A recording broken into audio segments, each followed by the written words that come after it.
Bom, boa noite a todos. Eu sou a Adriana, é um prazer muito grande estar aqui hoje, já participei de outros momentos. Eu gostaria muito de agradecer à Associação Brasil AVC pela oportunidade de estar aqui e parabenizar também pela organização de mais um evento. Bom, eu vou trazer para vocês, nos próximos 20 minutos, alguns elementos importantes a respeito dos meus temas de pesquisa, que é o empoderamento do cuidador e a transição de cuidado. Bom, reforçando o que o Dr. Henrique comentou, o Dr. Alexandre também já comentou anteriormente, o aumento da expectativa de vida, somado à diminuição das taxas de natalidade, eles têm levado a uma inversão da pirâmide etária mundial. Então, a gente tem cada vez mais um predomínio de pessoas mais velhas e, consequentemente, o aumento das doenças crônicas não transmissíveis. As doenças crônicas não transmissíveis são um grande desafio para a área da saúde em todos os lugares do mundo. Desde o final da década de 80, mais fortemente, tem se falado sobre como que a gente pode intervir e mudar o modelo de cuidado, como a gente está fazendo aqui hoje, porque nós já sabemos que o atual modelo focado apenas nos aspectos mais biológicos da doença, apenas nas questões mais curativistas, ele não vai dar conta da gente modificar, diminuir a incidência do AVC, como já foi falado anteriormente. E lá no final da década de 80, desde a Carta de Ottawa, que nós estudamos lá na nossa graduação, que foi o primeiro documento a respeito da promoção da saúde e que traz a importância dessa mudança de olhar, né, para tentar intervir de forma positiva nas doenças, a Carta de Ottawa ela reforça para a gente que a gente precisa pensar, entender que a saúde não é só a ausência de doença. Isso já é um conceito muito passado e nossa própria Lei Orgânica de Saúde nos reforça que nós precisamos pensar a saúde como resultante de diversos fatores determinantes e condicionantes. Então, se promoção da saúde, aliás, se saúde não é só ausência de doença, então a gente pode sim promover saúde lá no leito da UTI, na unidade de AVC, na APS também, é claro, no cuidado paliativo, em vários pontos. Se eu perguntar para vocês aqui agora, para vocês me darem um exemplo de promoção da saúde, provavelmente a maioria vai pensar no quê? Nos grupos do posto de saúde, né, das unidades, ou vai pensar nas palestras, nas escolas, e isso está muito, muito, muito longe de representar tudo que a promoção da saúde tem para nos ensinar. Bom, a Carta de Ottawa traz diversos pontos importantes, e dentre eles a reorientação do serviço de saúde. Então, primeiro, a gente pensar que o problema saúde não se resolve só com o setor saúde. E a gente lembra, então, do termo intersetorialidade, que a gente pode citar como exemplo a primeira apresentação das escolas, que é um exemplo maravilhoso disso, é a gente trabalhar a saúde com outros setores. Não sou eu, enfermeira Adriana, que trabalho lá na unidade básica de saúde, que vou dar conta de resolver todos os meus problemas. Nós sabemos que os países desenvolvidos envolvem todos os setores para atuar de forma positiva nos problemas de saúde. E, além disso, a promoção da saúde ela é transversal na rede, ela não pode ser apenas uma ação da unidade básica, ela tem que estar em todos os pontos da rede de saúde. Bom, reforçando novamente o que o enfermeiro Vonei também comentou, a gente tem o cenário epidemiológico do AVC horrível, assustador, que a cada 4 pessoas, uma vai ter um AVC ao longo da vida. E com o envelhecimento populacional, esses dados tendem a se manter negativos pelos próximos anos. Nesse cenário do AVC, a gente tem, então, a figura do cuidador, ou seja, o cuidador informal, que é a maioria dos casos. Então, eu tenho um familiar que sofreu um AVC. Eu não tenho a menor ideia do que é um AVC, eu não tenho nenhuma habilidade técnica para isso, e agora eu tenho que cuidar. De um dia para o outro, eu virei um cuidador. Eu era professor, eu era pai, eu era mãe, eu tinha as minhas funções, e agora eu tenho também uma atribuição. E muitas vezes eu nem tenho uma boa relação com aquele meu familiar que sofreu um AVC. Nós temos muitas evidências já sobre a importância do cuidador, e todos esses fatores levaram a minha pergunta de pesquisa na época do mestrado, que era tentar entender como que os cuidadores eles se sentem empoderados para o cuidado na hospitalização, ou seja, eles entendem que eles precisarão prestar os cuidados após a alta? Qual é a percepção deles? Eu não vou detalhar muito aqui a questão metodológica em função do tempo, mas nós publicamos os resultados na Revista Mineira de Enfermagem e na Revista Brasileira de Enfermagem. Criamos, junto com a Universidade Federal do Rio Grande do Sul, um infográfico, que é uma forma mais didática, para que as pessoas leigas possam compreender alguns pontos importantes. E publicamos 2 capítulos de livro. E o que a gente concluiu? Foi uma pesquisa qualitativa do tipo ação participante. Então, nós encontramos algo semelhante à literatura. O perfil do cuidador, ele é o quê? Predominantemente executado por mulheres, em idade produtiva, com baixo nível de escolaridade, e geralmente filhas ou esposas, exatamente o que os outros estudos trazem. E aí, falando brevemente para vocês sobre alguns resultados, não sei se dá para ver muito bem, mas essa é uma pesquisa qualitativa, então nós levantamos 40 temas principais, que as cuidadoras, que as 16 cuidadoras, todas mulheres, elas consideraram importante naquele momento, porque o direcionamento dessa pesquisa, ele se dá a partir do que o participante, do que emerge dos participantes naquele momento. Então, eu pesquisadora, eu não levo um roteiro ou um questionário para os pacientes, aliás, para os participantes. E aí, um dos temas principais foi relação familiar. Eu, enquanto pesquisadora, imaginei que eu fosse encontrar o quê? Adriana, não sei como que eu vou fazer para mudar de decúbito, não sei como eu vou fazer para levar no posto de saúde, eu não sei como eu vou fazer para acessar a reabilitação. Não, isso apareceu de forma muito mínima, o que corrobora com outros estudos que nos reforçam que as necessidades do cuidador, elas mudam ao longo do tempo. Então, a necessidade do cuidador no primeiro dia da hospitalização é uma, a necessidade do cuidador no dia da alta é outra, a necessidade do cuidador um mês depois do AVC ou 3 meses depois do AVC, elas são completamente diferentes. E a gente precisa entender em que fase que esse cuidador está. Então, nesse momento da hospitalização, o que mais surgiu, um dos temas, foi relações familiares. O quanto os conflitos familiares interferiam no processo de cuidado. Então, eu tenho um problema, eu tenho um conflito já com os meus familiares. Elas me diziam isso, né? Eu estou aqui relatando, lembrando das falas, que eu não trouxe todas aqui para vocês. Eles acham que eu preciso cuidar só porque eu sou mulher, ou eles acham que eu preciso cuidar só porque eu estou desempregada.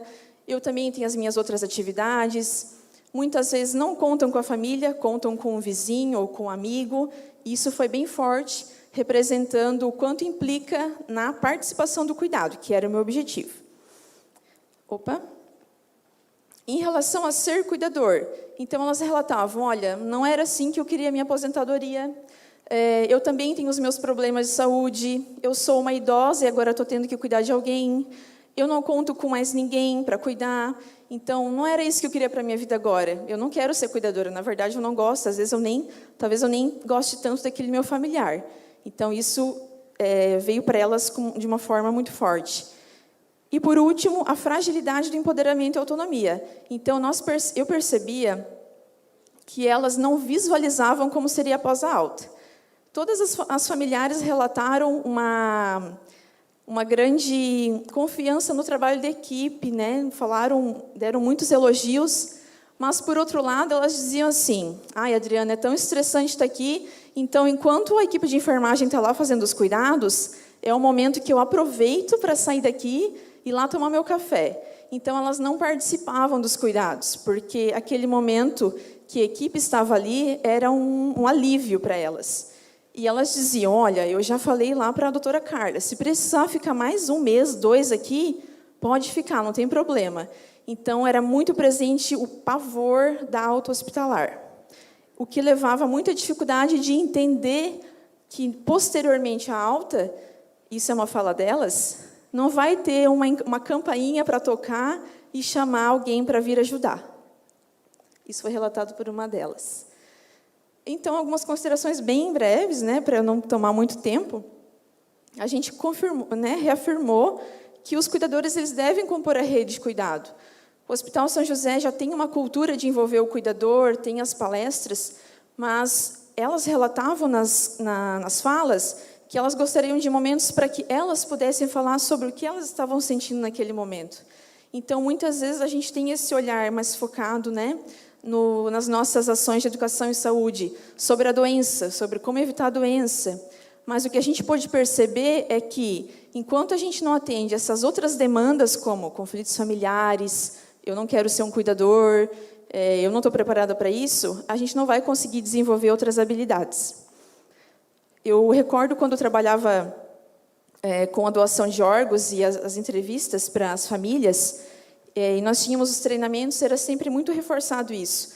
A gente não pode abordar sobre doação de órgãos sem antes entender que fase aquela família está, o que ela precisa naquele momento, né? Então, eu faço uma ligação, acredito que é muito semelhante isso. A gente precisa primeiro entender o que aquela família precisa, para depois, então, falar sobre o que eles podem fazer na deshospitalização. Um limite do estudo foi que nós não medimos, né, um estudo qualitativo, então nós não medimos os níveis de incapacidade, por exemplo, porque a gente sabe que os pacientes com AVC, eles têm diversos graus de dependência. Então, as percepções eram um pouco diferentes. Para algumas familiares, beleza, isso, tranquilo, eu estou me sentindo útil, mas para outras era assim, eu não aguento mais isso, né? Eu vou para casa e choro o tempo inteiro. Então, a gente precisa entender quem que é aquele cuidador. Eu já vou falar mais sobre isso. E a gente precisa tentar buscar estratégias para ajudar a família a lidar com a sobrecarga de cuidado. E eu cito também o exemplo legal do São José, da unidade de AVC, que são as reuniões, as conferências familiares. É o momento que se oportuniza a resolução desses problemas. E a reflexão das implicações sociais. Bom, a gente sabe que o cuidador ele é alguém, geralmente em idade produtiva. Então, imaginem a implicação que nós teremos daqui a uns anos no Brasil, no mundo, com tantas pessoas abandonando seus empregos para terem que cuidar de alguém. E aí eu acho bem interessante trazer isso, que alguns países desenvolvidos já têm políticas específicas para o cuidador, o que é algo que a gente nem comenta aqui no Brasil. Por exemplo, a Nova Zelândia criou esse plano já há alguns anos, atualizou em 2019, e eles têm uma política eles entendem a importância do cuidador, formal ou informal, entendem o reflexo que existe do cuidador informal para a questão socioeconômica do país.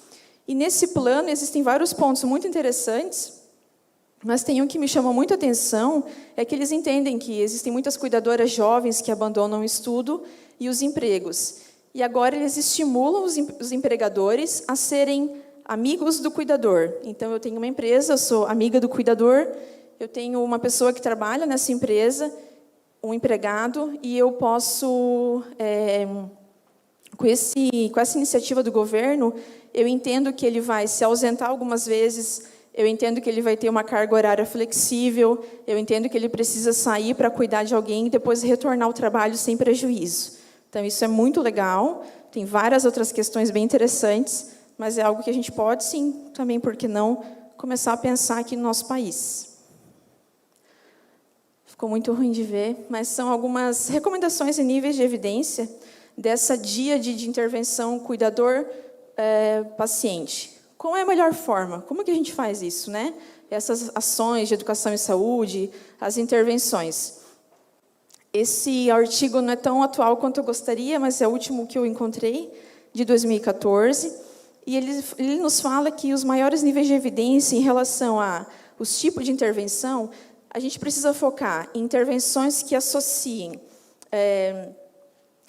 por exemplo, palestras ou educação e saúde de uma forma mais passiva, onde as pessoas, o cuidador, ele não tem tanta participação, associar isso com envolvimento do cuidador, com gerenciamento do estresse, definição de metas, resolução de problemas.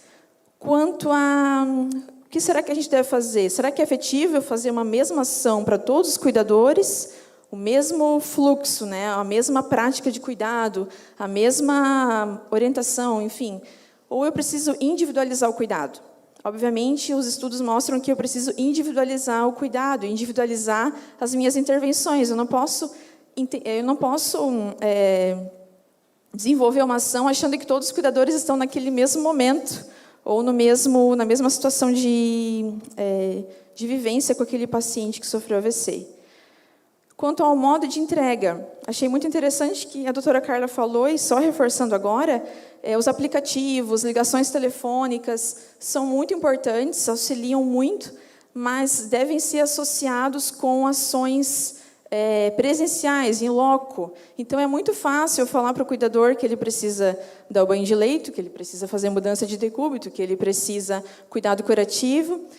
Eu preciso também entender que esse cuidador ele não visualiza isso. Eu tenho que ir lá na casa dele, vou lá mostrar para ele como faz, com ele junto, né? Ou no ambiente hospitalar. E quanto ao número de sessões ou intervenções, é muito interessante esse dado, para mim me chamou a atenção, porque muitas vezes a gente imagina que, nossa, eu trabalho na PS, tenho agora um paciente com AVC. Meu Deus, como que eu vou fazer para desenvolver as habilidades desse cuidador? Eu tenho que programar 30 visitas, né? Uma durante o mês, eu vou 5 vezes por semana na casa desse cuidador. Não, isso só vai gerar estresse, sintomas ansiosos para o cuidador. Eu preciso ter uma ação focada na necessidade daquele cuidador e definir com ele qual é a necessidade naquele momento. Então, os estudos nos mostram que 5 a 9 sessões têm o melhor nível de evidência. Opa. A própria Cochrane, no ano passado, publicou uma revisão sistemática a respeito da oferta de informações para os pacientes com AVC e seus cuidadores. Então, qual é a melhor forma da gente fazer isso? Então, de novo, informações ativas, envolver esse familiar, envolver esse paciente com AVC nessas orientações, no cuidado. Isso vai melhorar o conhecimento deles, vai reduzir sintomas de ansiedade e depressão, e melhorar a qualidade de vida. Por outro lado, se eu for passiva, ou seja, só eu falo, só o médico fala, a gente só entrega o material, esses pacientes e cuidadores eles ficarão com sintomas ansiosos. Mas, isso também é interessante, ainda existe uma lacuna de conhecimento a respeito disso, e os efeitos de fornecer informações ainda não estão muito claros, porque a gente depende de estudos como revisões sistemáticas, estudos com maior nível de evidência. E aí, então, todos esses resultados fizeram parte do meu caminho para a escolha do tema de tese. E, atualmente, eu estou tentando compreender com a minha pesquisa como que ocorre a transição de cuidado dos pacientes com AVC aqui em Joinville. A pesquisa ainda está em andamento. E hoje aqui eu vou trazer para vocês o estado da arte de uma revisão que nós publicamos sobre o que os estudos nacionais e internacionais falam sobre transição de cuidado de pessoas com AVC nos últimos 10 anos. Esse estudo foi publicado no mês passado, em uma revista brasileira, na RENE. Nós tivemos 882 artigos identificados e analisamos 21, então, que se incluíram no nosso objetivo. E o que os estudos mostram sobre transição de cuidado? Transição de cuidado é o momento mais complexo que a gente tem, principalmente no AVC. Então, nós temos o paciente que sai do hospital e vai para casa. Ele não tem mais apoio de ninguém ali 24 horas por dia. Muitos entraves acontecem e levam esse paciente a reinternar, o cuidador começa a ter sintomas depressivos, esse paciente pode até ir a óbito, como foi falado aqui. Então, os estudos trazem 3 categorias predominantes, que são relacionadas a fatores organizacionais, informações em saúde e coordenação do cuidado. Eu vou falar brevemente sobre eles. Quanto aos fatores organizacionais, os estudos já mostram que pressão para alta hospitalar é um fator que complica a transição adequada. Muitas vezes a alta é feita de forma precoce e vai gerar uma transição inadequada. Por outro lado, espaços de diálogo, compartilhamento de decisões promovidos pelas reuniões de equipe são extremamente importantes, porque a gente descentraliza a tomada de decisões, né? Isso é muito legal de ver aqui na unidade de AVC de Joinville. Não é a doutora Carla que define a alta, né? Eu já pude visualizar isso na minha coleta de dados. É compartilhada a decisão, é questionado Fisioterapeuta, você acha que dá para dar alta para esse paciente? Nutri, o que você acha? Eu acho que ainda não. Então, ainda não. Então, isso é sensacional de ver como ocorre aqui em Joinville. Planejamento da alta, equipes completas e organizadas, estrutura física adequada são elementos trazidos como importantes porque geram maior desejo dos profissionais de fazerem um trabalho melhor. Feedback entre os serviços, inserir o cuidador nas rotinas e o enfermeiro de enlace. Não sei se vocês conhecem esse termo, é bem utilizado nos países desenvolvidos, na Espanha. É um enfermeiro que é responsável pelas transições de cuidado. Então, ele trabalha lá no ambiente hospitalar e ele fica responsável pelo cuidado do paciente, por checar se está tudo adequado para a alta hospitalar, acompanha o momento da alta e se certifica que o cuidado foi feito posteriormente. E esse enfermeiro de enlace, aqui estou citando dentro do AVC, mas são para todos os tipos de transições. Eu já estou finalizando, tá? Porque subiu a plaquinha 2 vezes aqui. As informações em saúde são muito importantes. Falhas na comunicação, resumos de alta limitados e fragmentados. Então, imagine, esse paciente é atendido por uma série de pessoas da mesma categoria. Então, tem lá o enfermeiro, aí tem o residente de enfermagem, aí tem os estagiários que passam para cuidar desse paciente. Então, são muitas informações importantes que, muitas vezes, naquele resumo de alta, elas não estão constando ali, né? Muitas vezes, o resumo de alta é feito pelo profissional médico, né, ou por algum outro profissional, mas não está considerando tudo que é necessário para a PS prestar a continuidade de cuidado. Utilizar sistemas de informação distintos, esse é um problema que, infelizmente, nós temos aqui. Então, nós temos lá Hospital São José com um sistema, a atenção primária com outro, e o ambulatório de neurologia, que fica dentro do Hospital São José, com outro. Então, imaginem a quantidade de informações importantes que poderiam garantir uma transição adequada que acabam se perdendo. Omitir informações que são importantes para a PS. Por exemplo, eu trabalho na PS. Muitas vezes, a gente tem informações que são muito mais importantes. Por exemplo, de fato, o que foi pedido de exames para esse paciente? Será que ele precisa fazer alguma coisa? Esse paciente, qual foi a conduta tomada? Por que foi tomada tal decisão lá no ambiente hospitalar? Então, às vezes, a gente tem informação, mas para a PS, para quem está lá na ponta e trabalhando, às vezes falta alguma informação. E isso eu não sei o que estou falando, só eu que estou falando, isso são os estudos que estão falando. Omitir informações burocráticas, porque a gente entra também. Informações em saúde são informações entre os serviços, entre os profissionais, para o cuidador, para o paciente. O que a família quer saber? A família não quer nem saber se foi trombectomia, se foi trombólise, eles não entendem isso, eles não querem saber isso. Eles querem saber o que no momento da alta? Onde é que eu vou conseguir fralda? Quem que vai me atender? Vai alguém na minha casa? Eu tenho que procurar o posto? Como é que eu faço para receber meu auxílio saúde? É isso que eles querem saber. E muitas vezes a gente acaba esquecendo disso. Um outro item importante é que o grande volume de informações é tão prejudicial quanto a escassez de informações. Tem um estudo que traz relatos dos cuidadores e falam assim, realmente, eu recebi informações, mas eu recebi tantas informações, e foram todas no momento da alta, que é o pior momento para eles, que eu simplesmente não lembro de nada. Então, a gente precisa saber passar informações em momentos oportunos, com uma linguagem acessível, e se certificar que eles entenderam. Por outro lado, acompanhando essa linha de pensamento, relações verticalizadas. Então, eu não possibilito que aquele cuidador ele se sinta à vontade para vir falar comigo. O que vai acontecer? Ele simplesmente não vai perguntar. Então, não pensem que o cuidador ele não tem dúvida porque ele não perguntou, porque muitas vezes é porque ele está com medo de perguntar. Então, a gente precisa conferir isso, porque senão ele vai procurar onde? No Google, vai perguntar para os vizinhos. Os serviços de tecnologias em saúde são bem vistos.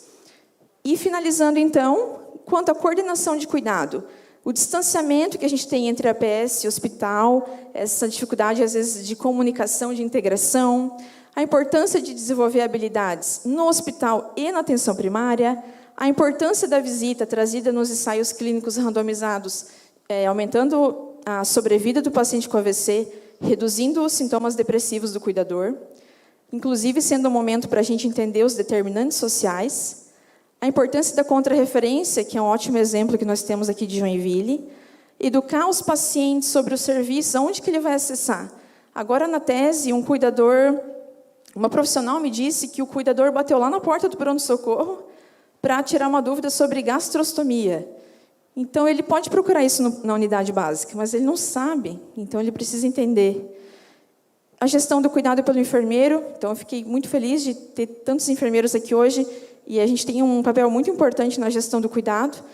E, por último, não menos importante, a capacitação dos profissionais da APS. Outros estudos mostram isso. A APS, o cuidador relatou isso. A APS foi na minha casa 6 meses depois da alta. Só que eu percebi que eles não sabiam como lidar com um paciente pós-AVC. Então, a gente tem muita educação continuada aqui na secretaria, né? Quanto a sífilis, gestante, pré-natal, enfim, muitas coisas, né? Tuberculose. E o AVC é um agravo muito importante. Então, a gente precisa também pensar nisso. Bom, eu finalizei aqui, correndo. São elementos trazidos pelos estudos como os elementos importantes que podem interferir na transição de cuidado. E eu espero que eu tenha passado para vocês uma amplitude e a complexidade que é a transição de cuidado hoje para o paciente com AVC. Eu estou finalizando agora a tese, então a minha pesquisa envolveu atenção primária, Hospital São José e domicílios. E agora a gente vai trabalhar na análise de dados para entender como aqui está em Joinville, o que pode melhorar e, sim, muita coisa boa que está acontecendo e que a gente pode padronizar. Muito obrigada.